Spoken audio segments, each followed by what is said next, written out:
is our very first town hall event. I feel like when I say town hall, we should have USA buntings and a band and flags all around us, because this is a patriotic thing, isn't it? I mean, we're appealing to our community to work together on a very significant shared concern and to seek solutions to literally help save the next generation of young people and protect their future hopes and dreams. So who are we? We are MREC, the Marriage and Relationship Education Center, and we are celebrating 20 years this year of serving the community with relationship education. Thanks to our many partners, though, that have made this possible. We have provided hundreds of events serving thousands of people, because marriage and families means strong families, strong communities, and that means the world to us, and I know to each of you as well. But we have never, in all the things that we've tried before, we've never attempted a town hall meeting, so thank you for making this possible, and to our guests as well. MREC is the umbrella organization for two initiatives that we have. We have the Maryland Marriage Initiative that is dedicated to serving churches and providing events and trainings right here in this building. And we have a student initiative, Healthy Choices, which is dedicated to serving Carroll County Public Schools and providing them with healthy relationship skills classes in all of the high schools. So this event accomplishes the mission of both initiatives and was inspired by our conversation between my new friend, Jen, and me a few months ago, as we talked about some of the concerns we had as we saw the digital market, the digital arena impacting relationships at all different levels. So while this is a local event, this is also part of a very big nationwide and even a global effort and focus of attention on how we as humans interact or don't interact with people anymore. So what does the conversation look like to help our kids and maybe even ourselves to learn to disconnect so that we can reconnect with those closest to us? So thank you to our team member Wanda, who's sitting in the back covering the door, who helped shape the conversations that we're going to have tonight, and as well as Casey and Tim and Jill, who will be helping with our breakout sessions in just a little while. So please now, I would like to introduce you to Jen Belt, who will share for just a minute her passion about why we're doing this, and then introduce you to our speakers. Okay, well, as Amy said, my name is Jen. I'm a mom of two, and I'm excited about this event because it's a topic that's really been on my heart a lot lately. Social media causes me anxiety. It causes my niece and nephew anxiety, who are high school aged kids. It breaks my heart. I picked up the book, The Anxious Generation, and that really showed me that this is a way bigger problem than I ever anticipated. And so I hope that we can start this conversation, that we can participate in this conversation and kind of empower parents and caregivers to join together and create strong boundaries around cell phones. I hope that we can be the example, as I was saying earlier, for kids, that they desperately need to learn what healthy cell phone use looks like, and I hope that starts with us. So starting this conversation for us tonight is our wonderful panelists, who I'd like to introduce. We have Kelly Hurst, who is a longtime friend of MREC, who's done parenting workshops before and has been working with kids for over 25 years. Then we have Amanda Gibbons, who is a therapist and a licensed clinical social worker with a wealth of knowledge, and Detective Corporal Corey Vandgriff, who works with Carroll County Sheriff Department, and his primary focus is with the Internet Crimes Against Children Task Force. So, Amy. Okay, so we're going to bring Kelly up now, and here's your PowerPoint.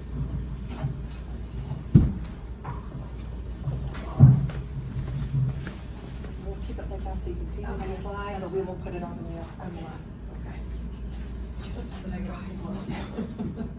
Oh, yep, there we go. Okay. Hi, how you doing? Do I need to put a microphone? Okay, good. a former phys ed teacher, so I don't feel like I need it. I've been in education since 1994. I've taught in 3 different counties in the state, Baltimore, Frederick, and Carroll. I took 7 years staying home with my kids, and that's why I have that up here, because like I feel this conversation, despite having all those other letters and stuff behind my name, I think this is probably more important for today's conversation, which is that I've been married 29 years yesterday to my husband, who is here, and he's a former Francis Scott Key graduate. I think he had your dad as a coach, and then there's another coach back there he's got. But we're the parents of 3. I have 2 BSN nurses, one that works at Carroll Hospital. She's been in the ER for 2 years, and my other daughter is in her senior year at IUP next year for nursing. We also have a National Guardsman, Madison and Mason are our twins, and he's a junior at Penn State in mechanical engineering. So, I feel like not only am I speaking here as a teacher that's seasoned, but also from 2 parents that we feel like we've done pretty good boundary setting for our kids to have the kind of success they're having so far. So my part was to talk about phone addiction and how it's impacting communication, specifically with the teenagers, because I teach 9th through 12th graders. Health, I'm the health teacher there at Wintersville High School. And the biggest problem is looking up. I have morning hall duty, and one of the first things I position myself on a corner, so I see this hallway and I see this hallway, and I'm like, look, wait, because they are literally walking like this down the hallway. And there is no concept of anyone else around them besides themselves. This is all day long. So let me get out of the way. So that's obviously problematic. I also, whenever I do speaking of any kind, I like to get my honor cell 3 kids involved in the conversation because they're juniors and seniors. And anything you see in quotations are directly from the kids, but when I ask them these questions, anything else is just based on my observation. So the first part is, how is the phone addiction impacting communication? That would be making an actual call to someone and using their voice. They don't know how to do it and they don't want to do it. Negotiated inappropriate quid pro quo, sure, I'll take you home if. I have unfortunately made the mistake of walking behind kids, asking for a ride home from someone, looking over their shoulder and seeing horrible propositions for a question like that. Horrible. It would blow your mind what you see. And it's by accident. Making inappropriate propositions. I wouldn't even say the kind of things I've heard with propositions today for young girls, and it starts super young. How new slang developed and symbols which are often misconstrued and misunderstood by adults. They're hiding stuff from us because they're using different terminology and emojis and things that we don't have any idea what it is to communicate with each other, and therefore it's breaking down our communication. And then, of course, the passive disclosure that can't be seen through nonverbal body language when you're using a cell phone or an iPad or a computer, and they're not using email, but, and the social media. So you're not seeing the nonverbals. It's so important. The second part I was supposed to cover is about teen dating relationships specifically, and like Amy with the Marriage Resource Education Center, I also teach about healthy relationships, and I've spent a lot of time getting extensive credentials in that as well. Amy and I share a few of the same titles with that. But again, if you see a quote, it's directly from the kids. But one of the things that I see is that they don't even realize they're arguing when they're arguing. And we'll have conversations about the kind of things they're saying on their phones or texting. Or kids will call and say, "Look at this. What do you think?" And I'm like, it's a terrible way to discuss this with your friend. That doesn't sound like a friend to me. And it's constantly in your face, and they're always showing you stuff. Everything. And if it's something bad, it's on a video. We had 2 fights yesterday in school, and I saw both the videos by the end of the day. So, and it's causing that lack of empathy as well. So instead of helping, they just take out their phone and start recording for everything, anything bad, Also, no time to decompress, rapid fire texting. Oh, I just realized that some of my quotes are gone. But so this was specifically one of the kids saying, a senior said that you literally you get into these text wars with people that you love, parents, friends, whoever, and it's like a rapid fire that you're not even processing before you hit send, which, as you know, it's like, open your mouth and letting that fall out before you had time to even think about what you said. Lack of quality time together. So the kids are choosing the FaceTime and the texting and the social time and the gaming over spending time with actual people. I remember reading a poem years ago when social media first became a thing, and it said, I have 404 friends and I'm very lonely. You know, that just the title of it kind of struck me and stayed with me. Talking is easier but not always beneficial, the kids say. Interfering with personal time and space. So it's 24/7. It's like they're on call, nonstop. You know, and they never, that bing never is, it's always in their mind, and even if it's in their backpack, which is supposed to be out of sight, if it's not out of mind.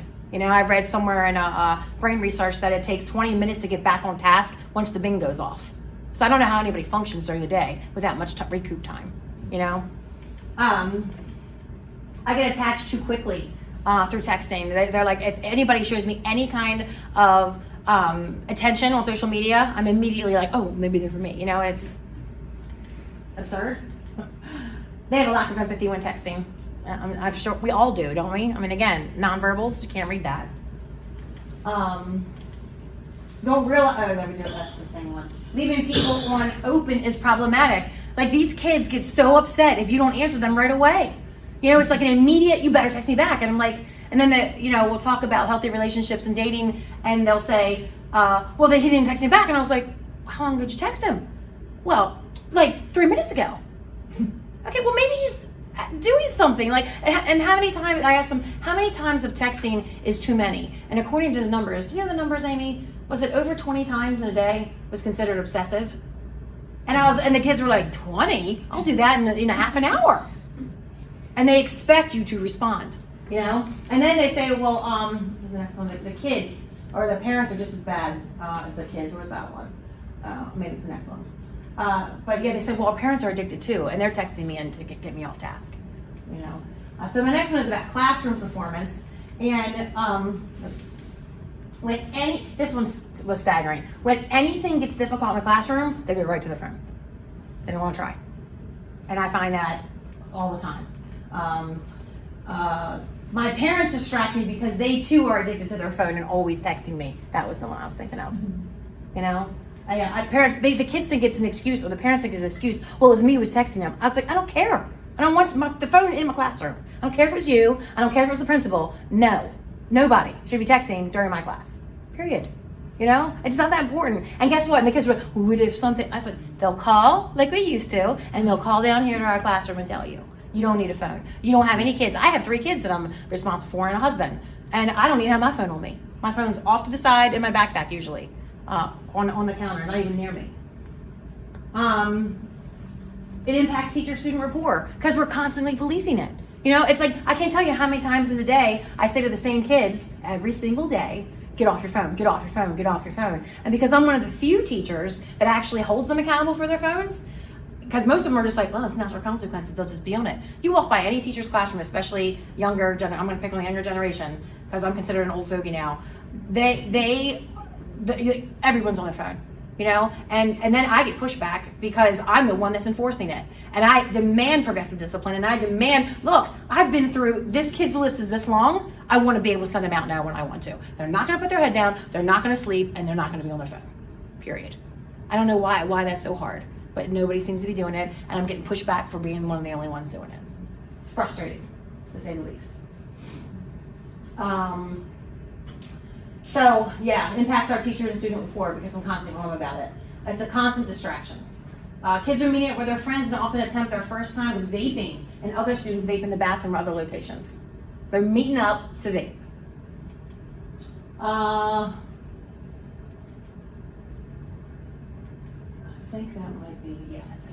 So, thank you for your time. You'll have a chance for questions for Kelly in a few minutes, okay? Thank you.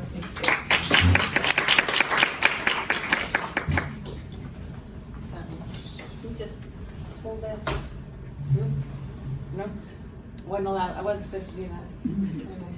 Well, I already did. We can just turn it back on if she doesn't need slides. Yeah, I don't think so. Okay. Sorry. Sorry, the electronics distract me, so I would be a little, if it wasn't working correctly, I'd be a little thrown off. Okay. But Can you get her? Okay. Am I good here? You are good. Okay, and I have a loud voice, but I don't think I quite project like you, so I will keep the microphone. I do have a script, because if I don't follow the script, I will also sit here for 45 minutes and y'all want more than that. So I am Amanda Gibbons, and I'm a licensed clinical social worker. So just so you know that the baby face in front of you does have a good rap sheet here. I graduated from Messiah College with a degree in human development and family science, and I minored in criminal justice and children and youth services. I did my internship with Dauphin County Juvenile Probation, which is Harrisburg's probation office.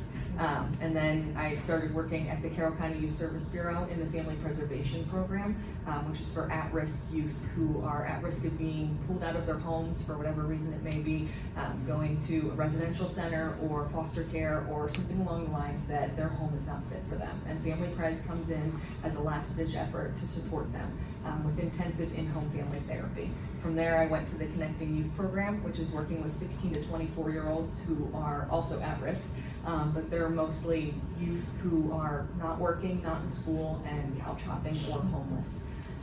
I then went back for my master's degree, and I did my internship at Carroll Hospital in the psychiatric unit. And then I did my clinical internship at the Carroll County Youth Service Bureau, kind of a theme here. And I worked as an intern there as a therapist. And when I graduated, they hired me on. Then I started working at a group practice that connected with primary care offices. So anyone who came in for their wellness visit and identified depression symptoms were then sent for me to be seen with them virtually. Now I work for Graceful Balance Wellness, which is an awesome therapeutic agency. Brittany Eady so graciously hired me on, and it has been everything that I needed with all of that experience combined, that now I get to work with children and youth just as a therapist. We have an office in Westminster, or virtual, and it's amazing.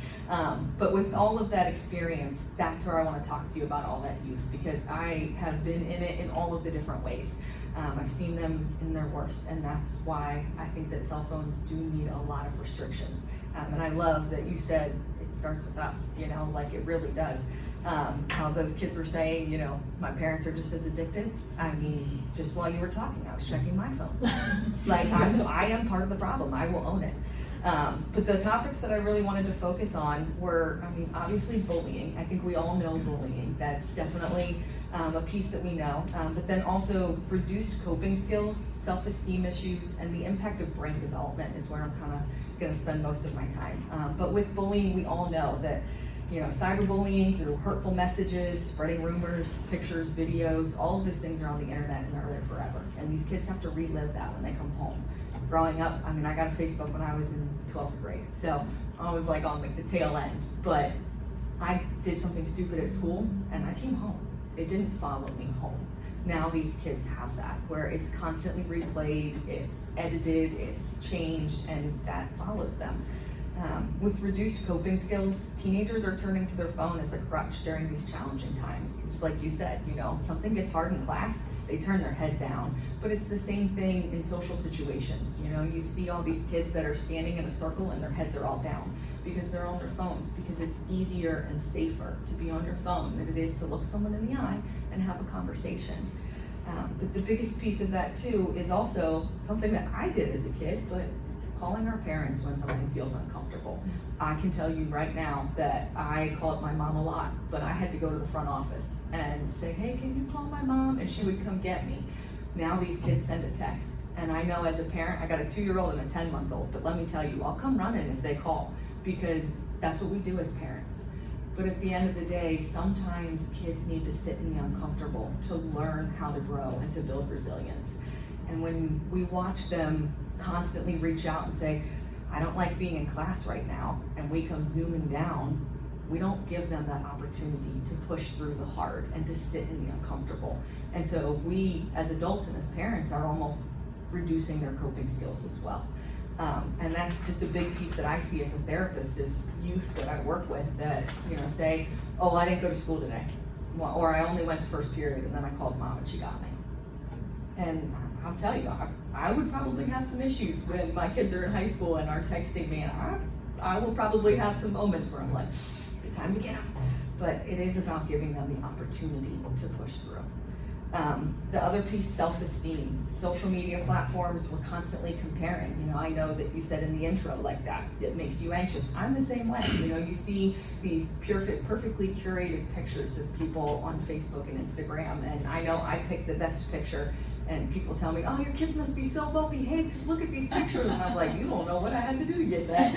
Like, no way. But we choose the best, and that's what we show people. And it gives teenagers the idea that this is real life, when really they don't see the 15 pictures of the same toddler before that, or they don't see their friend who, you know, made sure that they were angled in the most perfect way to show that their body was what they wanted it to be. And so they see these perfect pictures and they compare. Now, when I was in high school, I had magazines, and you know, I remember reading 17 magazine. Terrified, and my mom let me have that. But it had perfectly pictures on there of all these beautiful girls. And that's what I compared to. I didn't have the social media of watching all of my friends and all of these celebrities who look perfect 24/7, and it'd be at my fingertips all the time. These kids now have that. And I say kids, and I'm sorry, that's teenagers, even as adults. But it's something that we all struggle with. And to be present with people instead of being on social media is so challenging. And we are expecting these kids to be able to have the mindset to turn it off. And that's where the next piece that I want to really talk about is the neuroscience behind it all and the development of our brain. Because really that's what it comes back to, is that, you know, so the prefrontal cortex is the front of your brain. It's in charge of all of your decision making. It's in charge of all of your executive functioning, which is, you know, ADHD of sorts. It's that piece that is impulse control, and it is still maturing, and it's not fully grown until your mid-20s. And here we are giving teenagers a phone and expecting them to have impulse control and the ability to say no and set boundaries when that's not where their brain is fully formed yet. And I can tell you, as a woman with a fully formed brain, I still struggle too to set boundaries with my phone. And so by giving them free range to it, I mean, I have a toddler, so in my mind, it's like giving a toddler a can of paint and then coming in 5 minutes later and wondering why there's paint on all of the walls. We gave these teenagers free range of the internet, and we're not looking over their shoulders. We are not checking in on them. And I know personally, we had a computer in the corner of our living room, and when I was on social media, my mom was pacing back and forth and checking in on me. How many times do we do that with our kids? How many times do teenagers, first off, allow us to look at the phone because it's always a fight? Or how many of them are willing to then give it up and say, yeah, mom, see everything that I've liked, see every comment that I've made, see everything that I've done. And it's hard. So another part of the neuroscience of it is our limbic system, which is our emotional responses and reward processing. The limbic system is our amygdala, and ultimately it is what helps us understand that impulse control. And so if you think of the limbic system as the brain's emotional engine, it's the part that revs up when teenagers feel strong emotions, excitement, anger, fear. It's also the part that makes activities feel rewarding and fun. In teenagers, the limbic system is very active and it's sensitive, and that means that they often experience emotions more intensely and they act on their impulses more quickly than adults. So if something feels exciting, it feels rewarding, then a teenager's limbic system is going to push them to do it right now. And they aren't going to have that moment of, let me pause, let me think, then let me act. And so we are expecting youth without this fully developed brain to make these decisions that we as adults also falter on. And so with the prefrontal cortex and the limbic system combined, they're just not fully formed. They're still growing and they're maturing. And ultimately, we are giving them full access to all of the things in this world. There's actually MRI studies that have shown that excessive use of social media and smartphones is associated with alterations in the brain region, and it actually is reducing attention, reducing impulse control, and reducing emotional regulation. And those are all things that we've seen in teenagers. Yeah. And so we are giving them what's destroying them. And that's just, it's hard to see. If we go into just the hormonal pathways of it, you know, dopamine is what we get when things feel good. And these kids are getting dopamine hits every time that they like something on social media or somebody likes theirs. Every time they post, every time that they send out a message and somebody responds in a way that they think it feels good. And dopamine is something that's supposed to come when we do good things. And by constantly having a dopamine hit from our cell phones, it becomes addictive. And that is how we create those neural pathways that then form full-blown addictions. And so it's like we're giving these kids drugs, but it's a cell phone. It seems easy. It seems like it's innocent, but it's not. And so if we really look at the impact of cell phones, from a clinical standpoint, when I'm working with youth, I see that there's distraction and reduced attention spans, and it's impacting academic performance, it's impacting cognitive development, it's impacting emotional regulation, impulse control. It's also interrupting sleep. And I know that we've probably all heard this, that the blue light from your phone affects your ability to fall asleep and stay asleep. And so now we've got these youth who the doctors all say they should be getting 8 to 12 hours of sleep, and we are giving them a cell phone to keep on their nightstand, and that blue light is constantly coming. And I know that I'm a victim of it too. I've got a 10-month-old and he wakes up every 2 hours, and what's the first thing I grab? My cell phone. And I take that over and I'm rocking him to sleep as I'm on Instagram. And I know that I had a moment where I was like, ooh, okay, take it back, Amanda. That is not appropriate. But we all do it. With first thing we grab is our cell phone. We all use the guise of, okay, well, my alarm is my phone. But once again, we're grabbing that blue light and we're affecting our sleep. I'm maybe over my 10 minutes, so I think I have to go. But that's, all those things. But the one thing that I wanted to say is that the one thing that is the biggest piece is that we as adults have to model it first. And that's why I said every single thing that I said is me too. But we start, and then our kids follow.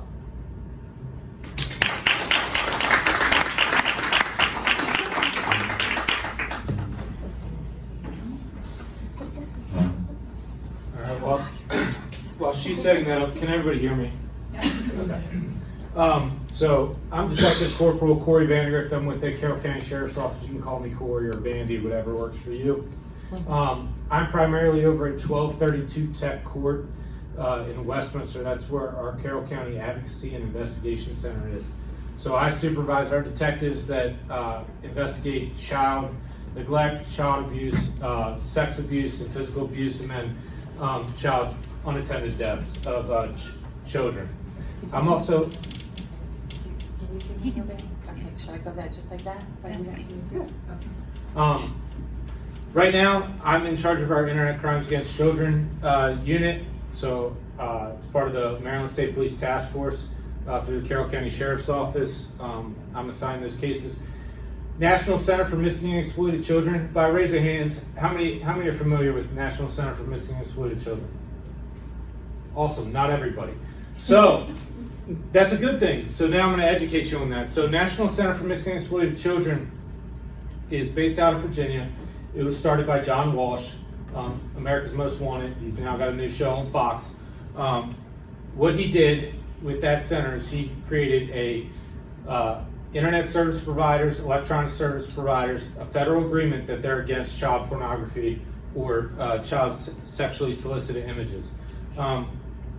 With that being said, your social media apps, by raise of hands, who's familiar with Snapchat? Keep them up. Discord? No? Okay. So Instagram, etc. If you're not familiar with them, make yourself familiar with them, because if you have kids, grandkids, nieces, nephews, etc., they know those apps. The best thing for you to do is be aware of those apps and what they entail and what purpose they serve. So what's great about those social media applications is they've created an agreement that they are against that child pornography. So anytime somebody either self-produces, there's a hash match value on the image. So if it's a circulated image that's going around, they flag it. They report it, an account gets shut down. Then they send what's considered a cyber tip. They send it over to National Center for Missing and Exploited Children. They use algorithms and some science that's way above my head, but they figure out it comes to Carroll County. I get the tip. it's assigned a cyber tip number. I get some of the account information, and then I start my investigation. Normally I have an IP address. If you're not familiar with an IP address, your internet address, so if you have Comcast, etc., it's designated specifically to your house or your home or your residence, or whatever the case is. Or I'll have account identifiers, so a phone number associated with it, a screen name associated with, etc. Youngest person I've had thus far since being in that unit is 7 that I've had that was self-producing, uploaded videos to YouTube. So as far as elementary goes, TikTok and YouTube are the 2 biggest things, along with Roblox. So if you have young kids and you're familiar with Roblox, and please keep an eye on that application as well. What it entails also is if anybody's messaging about sexually solicited images. So if they're requesting nudes or they're requesting some type of photograph, that's going to also get flagged. What I'm seeing is a lot of self-production. Now, you'll see the occasional adult that is searching, like Carroll County Sheriff's Office posted one of my arrests, Jordan Paragoy. He was purposely looking for child pornography. But the majority of my cases that you're not going to read about is me going out to a house at about 6 a.m., knocking on the door because primarily the parents are home, and saying, "Hey, I'm Detective Vandegrift with the Carroll County Sheriff's Office. I wanted to talk to you a little bit about your son and an investigation that came to my table." And they go, "What's going on?" And I say, "Well, he uploaded an image, or she uploaded an image to Snapchat or Instagram." And it's an education piece. With the Carroll County State's Attorney's Office, the way they view that, especially if it's not multiple images, it's more of an education piece. So we educate the juveniles on, again, the National Center for Missing and Exploited Children. They have a Take It Down application where you can notify the National Center for Missing and Exploited Children that you may have images online, and they'll work on getting those taken down, as well as you can make your own cyber tips and some more educational pieces of what to do next. The biggest thing is not to have kids be afraid to tell somebody, is what I tell them. Even if they're in a committed relationship, you still can't send these images. But like I said, with elementary, I know the one thing I was supposed to cover was elementary. It's happening. YouTube and TikTok, the biggest thing is parents are allowing their child to take their phone or their tablet or their gaming system into their bedroom or into the bathroom, or they're not watching them when they're in the house. Kids are quick. Phones shouldn't be allowed in the bathrooms, is what I tell all parents. Phones shouldn't be allowed in the bedroom. It goes hand in hand with what Amanda said and what Kelly said, is when we left today, we all locked our doors. We have security cameras at most of our houses. Some have a dog that barks real loud. But what are we doing? We're leaving that unlocked computer, aka the cell phone, in their hands, and we're not taking any control of what's going on there. I tell parents all the time as well when I go out to these houses or do presentations, it's not your kid's phone. You bought the phone. You're allowed to look at the phone. It's not a crime. Your kid can cry and whine and call 911 if they really want to, but it's not against the law for you to take their phone and start looking through it. It's a privilege to have a phone.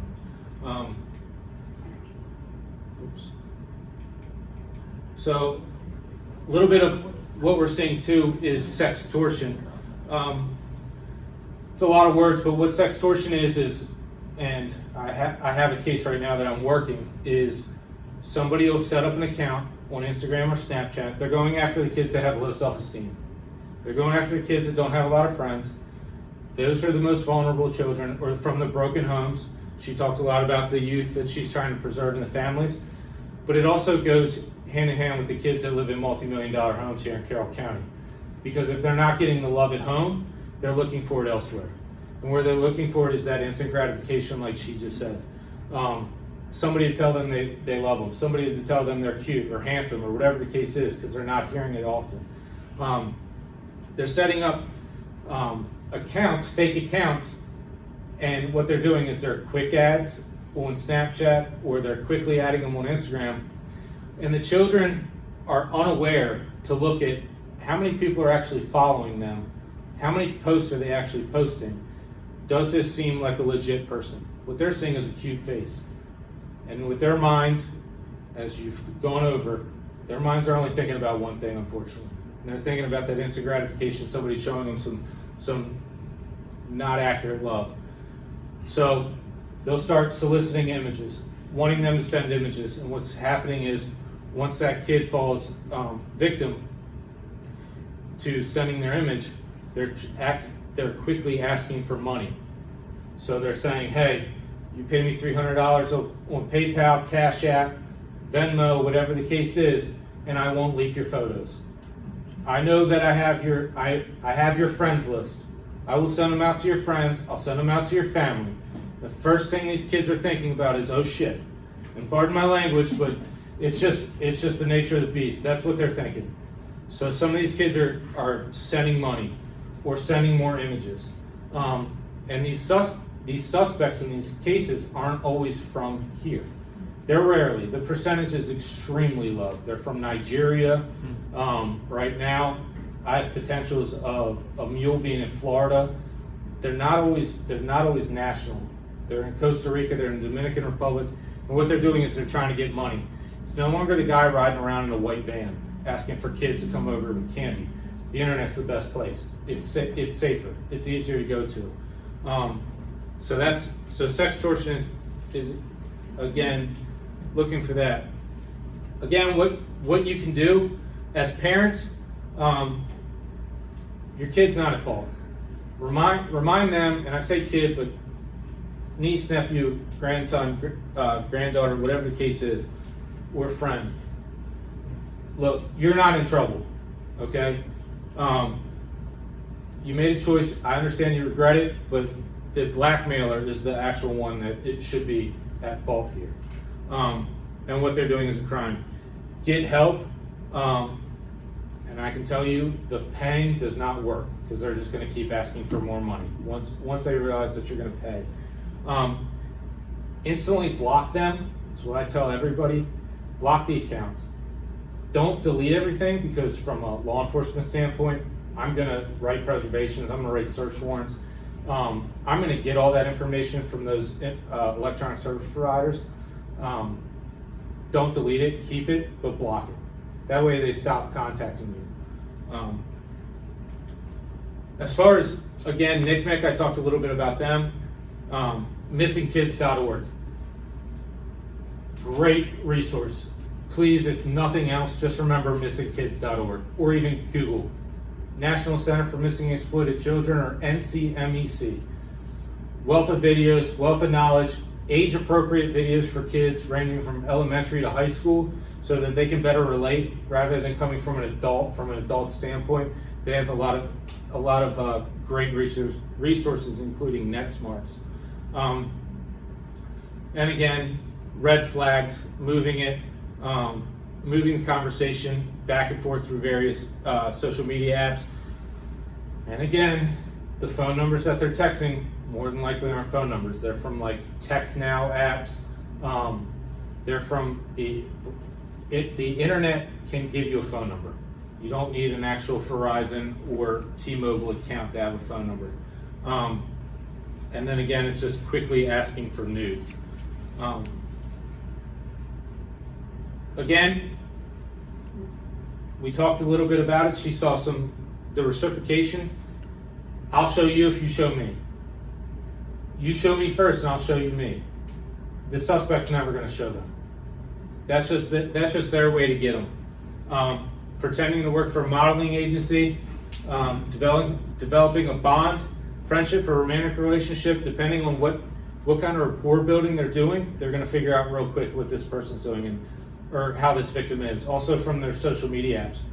Are they posting a lot of selfies? Do they not have a lot of pictures with their friends? Is it more in nature? They're just going to read off the backgrounds of photos. Pretending to be younger and or a member of the opposite sex, and then again stealing sexual images or videos, and then again threatening. Oh, sorry. Okay. But Doing it. with that being said, the crimes are occurring in Carroll County.